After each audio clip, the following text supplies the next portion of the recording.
Welcome, ladies and gentlemen, to the BFNL Netball Show for another week. Fantastic to be joining you once again to talk all things netball in the Ballarat Football Netball League's BGT A-grade competition. Starting that off last weekend, of course, with the round one action. We'll look back at all of that. We'll have a look at this week's round two action in the Ballarat Football Netball League. Joining me as always, well, maybe not as always, but we'll touch on that later on, is our co-host Matty Wiltshire. Matt, welcome back to the Netball Show, mate. Great to have you along. Yeah, fantastic to be back for the second show for the year, mate. It's exciting times ahead for the BFL season this year, so looking forward to it. It is indeed, and good to see that with the Netball Show back, we're also tracking the peanuts as well. We've got just the blokes in the office trying to make our lives difficult here, but we're not going to sink to their kind of level, mate. We'll just keep soldiering on, and what we're going to talk about is the other exciting thing that happened, of course, last weekend, being the Regional State League Champions Challenge at Hisense Arena last Sunday. Unfortunately, not the result we were looking for. The girls were on the end of a 57-33 result against the wrong end, of course, against the Gippsland League. So runners-up once again in the state for the third year in a row, but an absolutely fantastic effort getting that far. And as I tell you, once the girls walked on Hisense Arena, you couldn't wipe the smile off their faces during their whole warm-up, basically. Yeah, it's a fantastic experience for our top-level girls to get out there on Hisense, obviously the premier court in Victoria, and be able to play there in front of there's obviously a fair crowd getting there for the Vixens game, which was played afterwards. So even just having the change rooms next to the Vixens girls, seeing how they warm up, what they do pre-game, and that whole experience is just a whole excitement for the girls. And then being able to play at that top level as well. Unfortunately, our third time lucky hashtag didn't get the girls over the line. Didn't quite get it over the line, did it? We tried our best, but no, the girls a fantastic effort just to get there in the first place. At RSL, just regional at Central Highlands level is a great competition. So to take that out and then go to that next level is a great effort by the girls and Kate McMahon. Yeah, and pretty exciting to obviously walk around the corridors at Hisense Arena near the change rooms and kind of see Bianca Chatfield walking past and wishing the girls luck, and obviously Sherelle McMahon came into the rooms after the game to commiserate with the girls as well. So to have that kind of access to those high-level players is just something that money can't buy. Exactly, and I'm sure they all cherish the experience. Now, something that we raised off the top of the show, obviously you've been here for the last year and now two shows with us in the Netball Show, and we always love having you along, but it's not going to be the case much longer, mate. I believe your time on the Netball Show is limited. Tell us a little bit about that. Yeah, unfortunately, Shawnee, I'm going to be leaving you. I think I might get another maybe one or two shows in, but Wowee. Yeah, I'm off to search the world other than netball. Yes. Unfortunately, I've had a great time in netball, but yeah, moving on to some different things. So looks like you're going to be on the search for a new co-host. It looks like we are going to be on the search for a new co-host, and what do you reckon? It's hard to find an appropriate netball person to match your level of expertise and just general knowledge about the game, but I reckon there might be a few out there. So let's start over the next couple of weeks a search for a co-host competition. What we want to do, if you reckon you've got it to be our co-host on the BFNL Netball Show throughout season 2015, we want to hear from you. Send us in an application video. It can be on your phone, can be whatever. Send us in a video. It doesn't have to be huge. Send it to my email address, sean@aflgoldfields.com.au, across the bottom of the screen there.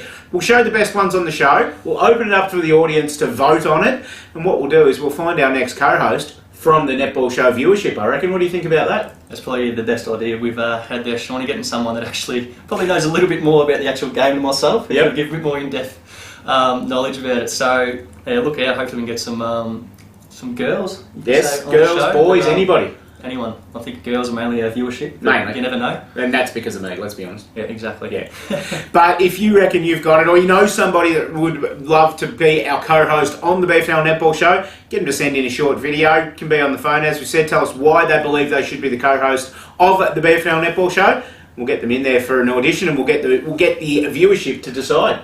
Sounds good. Looking forward to it. Very much looking forward to that over the next few weeks. Time to have a look at round one in the BGT A-grade competition for season 2015. We'll start it off with the game between Ballarat and Lake Wendouree last week, and a lot of hype going into this one, but it was Lake Wendouree coming up the better, 56-29 on the weekend. Mel Allen, 29 goals for the Lakers. Sasha McDonald, 23, and Kat Biscombe with 4. Kelly Moran, the leading goal scorer for Ballarat, with 20 goals on the weekend. Best for Lakers, Mel Allen, Molly Boyle and Sasha McDonald, and for Ballarat, Michaela George, Filand and Ruby Wilson. Interesting game, this one. Obviously, a bit of hype going into this one with, of course, Ballarat and their completely different side, but the Lakers showed almost a brand new goaling combination with Mel Allen coming back after 12 months off and Sasha McDonald, the 15-year-old phenom, playing her first A-grade game in the BFL on the weekend and just looked pretty effective. Yeah, definitely. They're first-class shooters, obviously Mel Allen, I should say, sorry. RSL, she's done pretty much everything under the sun with netball, and she's come back this year after having last year off, and she's come back with a bang. Her and Sasha McDonald, obviously a fantastic combination of experience and obviously some youth there with Sasha being a 15-year-old. To have them two in the goals and then have Kat Biskin as another one that can come in as well. Yep, that's Chrissy James and people like that. Yeah, three probably three of the nearly best shooters in the league, all in the one side. It's fantastic for Lake Wendouree there. The result, look, it probably was a little bit expected with Swan's first game. They haven't really had that much game experience together. It is a very new team, and you see that with Michaela George and Ruby Wilson both getting up in the best players for Swans, who are both new players this year. So they're all new players this year. Yeah, all new players. Yeah, true. So exciting times ahead for the Swans. I think they'll start gelling well together, and next time they play Lakers, it'll be a lot closer, but Lake Wendouree have definitely standing their foot in the competition. Yeah, they have indeed. Looking forward to actually watching Ballarat go around this week to get a bit more of an idea about how the Swans team lines up for season 2015. Next game to look at this week, Darley are taking on Sunbury at Darley Park, and Sunbury, another team stamping their authority on the competition early. 66-17 victory. Chloe Curran, impressive in her first game for the Lions with 37 goals. Ruth Smith, the co-captain, with 18 as well. Better players for Sunbury: Curran, Prue Stanley and Jess Clark. For Darley, their better players were Kelly Lopes and Tale Bari, with Anna Kelly shooting 9 goals as Darley's leading goal scorer on the weekend. Pretty ominous signs from Sunbury early up. Chloe Curran, Division 1 shooter in the VNL with the Southern Saints, basically not missing a beat from... She's been pretty impressive this year, all year with the Southern Saints in the VNL. She's come in and made an impact straight away. Yeah, no, it's a fantastic result there for Sunbury. Obviously, a big win and one that I thought would be a lot closer of a game. I suppose both teams were a bit unexpected coming into this game. We didn't really know what was going to be the result, but Sunbury, with their new coach and a few new faces, have definitely shown that they're still here to play and they're going to be contenders again for the flag.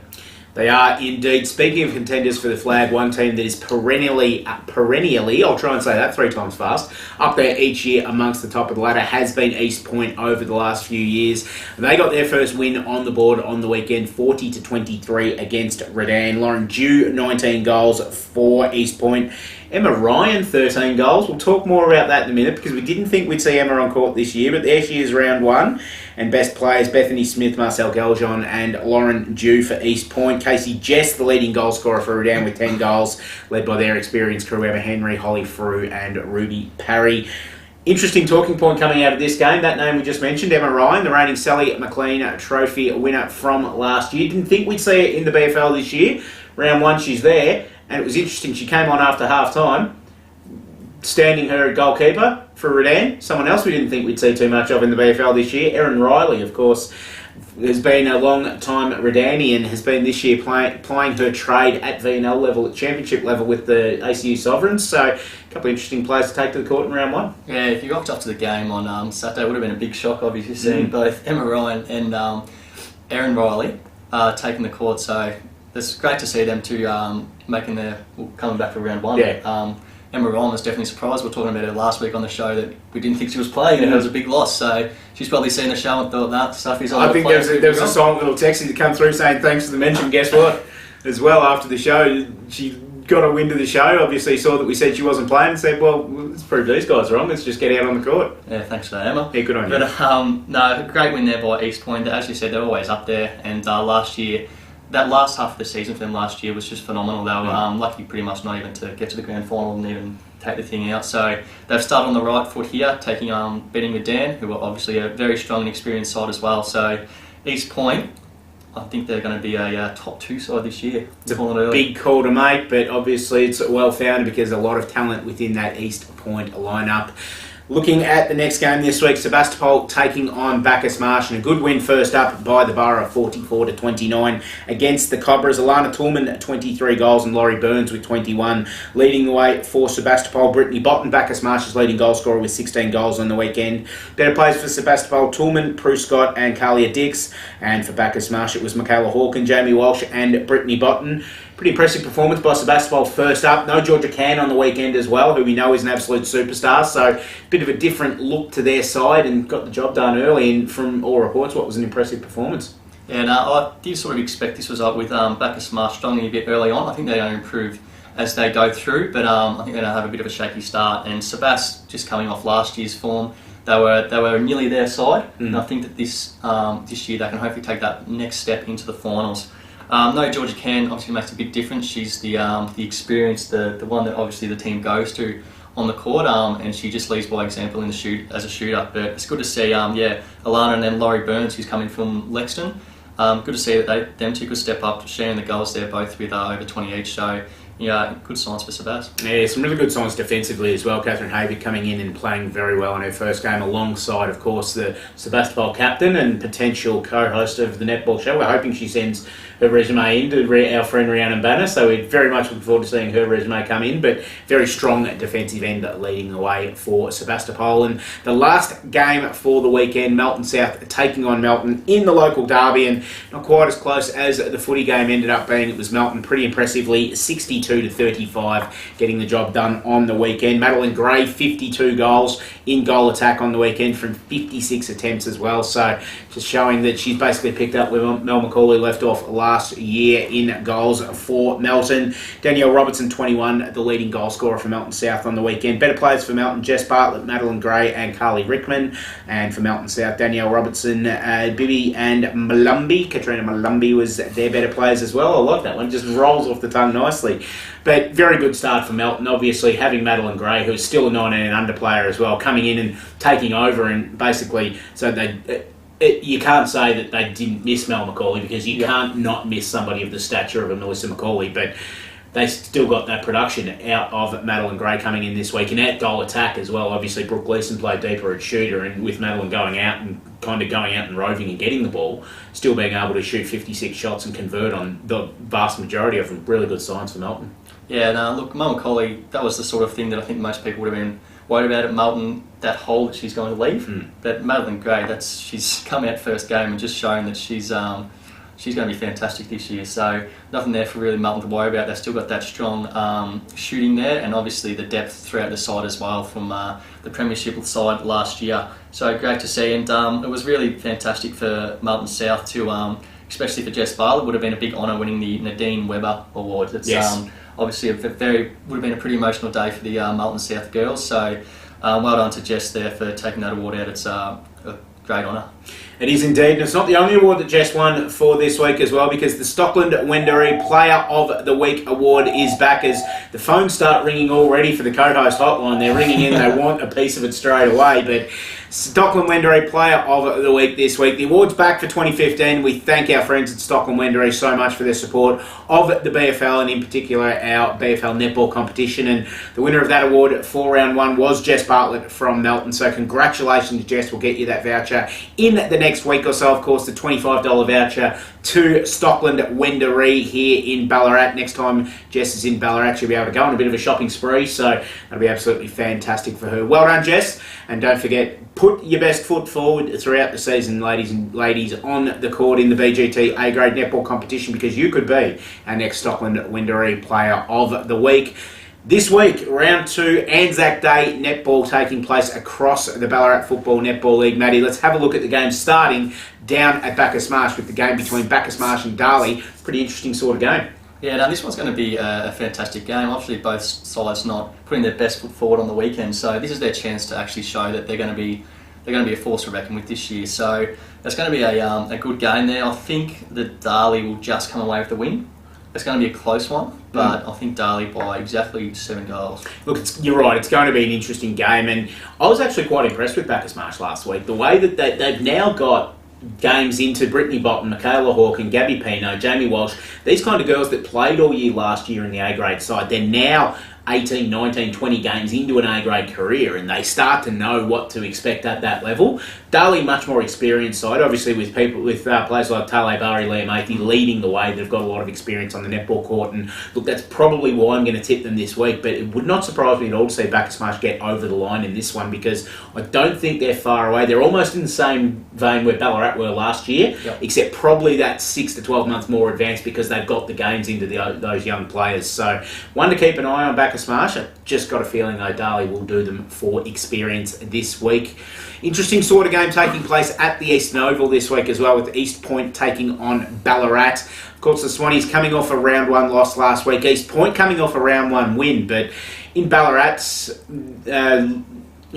look last week, they've probably been much better for the run, because it's probably the first time that a lot of them played with each other, got to know each other, still getting to know each other's nuances on the court and everything like that. And I've got a feeling they're going to be a handful in a couple of weeks, but they just need those couple of weeks to get to gel and get to know each other. Yeah, exactly. Ballarat's going to keep building up and up and up. It's probably not the best start from having Lake Wendouree and then East Point, two of the much more experienced and tougher sides in the competition, but that's going to be good for them building over the next couple of weeks as well. So I think, East, the promise that they showed last week, they're going to continue that this week. It'd be interesting to see if Emma Ryan's pulling the shoes on again. Be interesting. I'm not too sure. But look, I think East Point will win this one pretty comfortably. But Ballarat will still push them, especially in through the mid-court. So yeah, East Point for me as well, getting along to this one. So I'll have some highlights from the game on the Netball Show next week. Great to see Emma Farrell back on the court for East Point this year as well. Another one that had the year off with pregnancy last year and is back on the court and firing this year. So great to see Emma going around once again. Melton taking on Sebastopol. This is a sneaky one for match of the round. Didn't quite get there.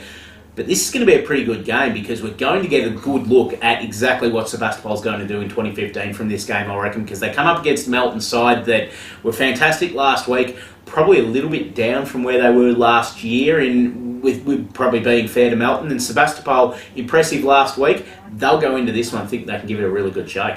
Yeah, this will be the game that really shows shows the BFL community where Sebas are going to sit this year. So if they can really push Melton here, it's going to scare a lot of sides when they come up against Sebas, and I think that Sebas really will. That's going to be a very tight game, but I think that Melton will just get there. Yeah, look, I'm tipping Melton simply because it's a season-defining kind of game for Sebastopol this week. We've got the confidence in Melton. We know they can get the job done. We know how good a side they are. Having said that, if Sebastopol take this game right up to Melton, it's going to change a few opinions. Interesting to see if Georgia plays this week. She played on Sunday in the RSL Champs Challenge. She was quite clearly hampered on the court, though. She was moving pretty well, but you could see towards the end of the game that her injury was affecting her. So I reckon she'd be 50-50. Knowing Georgia and knowing how competitive she is, she'll want to take the court this week. So just be a wait and see on that one, but still think regardless that Melton will win this game.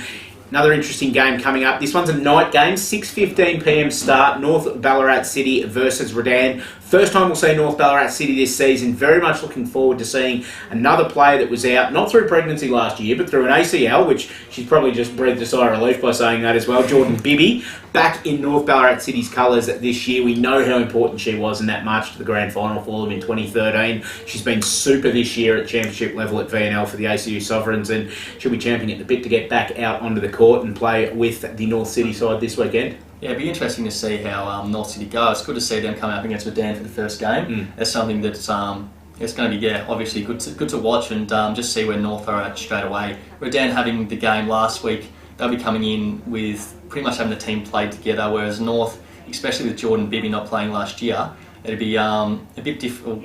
Obviously, take a bit for her to pick up the gameplay with those girls when she's used to the championship level at VNL. So I think that Redan will just get over the line, mainly because they've actually had the game last week, and this is North's first game, so there'll be a bit of nerves. It's going to be pretty cold on Saturday night, so it'll be an interesting game. So hopefully the girls can keep warm and put on a good show. Understand completely what you're saying with that. I'm actually going against you. I'm tipping North City. I don't think it's going to be too much of an issue with Jordan. she's played with these girls before. She's got the feeds from the Carlton girls before. She knows how to play with this group of players as well.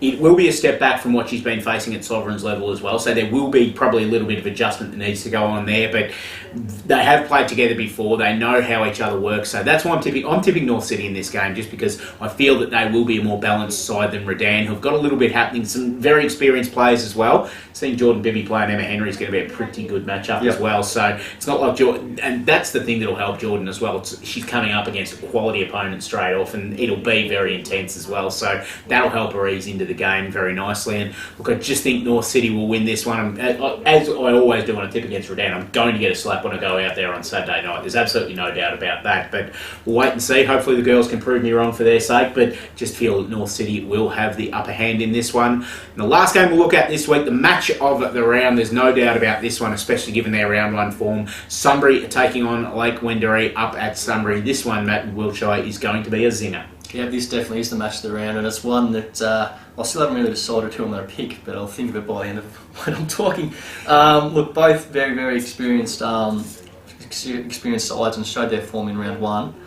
I think only reason I'm tipping Lake Wendouree is because I actually saw glimpses of their game on Saturday, and they just look so impressive. I'm going to tip Lake Wendouree in a close one.